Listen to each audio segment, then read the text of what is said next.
Moving is a huge undertaking on its own. Relocating can add a whole other level of stress and potential complications. No matter where you're moving to, these 10 simple tips can make your relocation a success. Hi, I'm Westy with Homes by Westy, and I have seen all of the stress that comes with moving. So I'll put these tips together to give you a smooth move. Number 1, visit the new city ahead of time to get a feel for the layout and culture. Make sure it's a place you will feel comfortable living and the cost of living works within your budget before accepting a job or starting the move.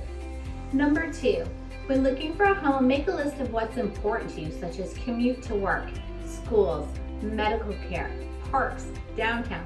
Make sure your agent knows what's important to you so they can find you the perfect home. Number 3, with your new home in mind, purge while you pack. Donate or sell items you won't need so you don't have to move and unpack them at the new house.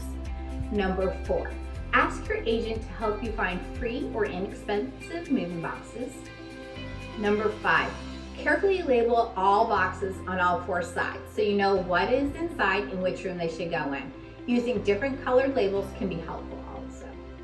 Number 6, pack a necessities box for each person, plus one for the kitchen, one for the bathroom, and one for electronics. Make them the last thing to leave the old house and the first thing unpacked at the new house. Number 7, if you're hiring movers, plan ahead and shop around and ask your agent if you need a reputable recommendation. Number 8, don't forget to cancel delivery services, change your address with the post office, and transfer your utilities. Number 9, if you're moving for a job, make it a point to know your new coworkers. This can be an easy way to begin to meet new people and a great resource for you as you get to know your new area. Number 10, your realtor should be able to guide you through the buying process, which may be different in your new location. Your realtor will be a resource for neighborhoods, schools, shopping, and other important questions about the community you are headed for. If you're thinking about relocating, call me first and I can provide you with a packing checklist and help you get started with a seamless move. Thank you for watching this video. I'm Westy LaPlante with Homes by Westy and EXP, and make it a great day.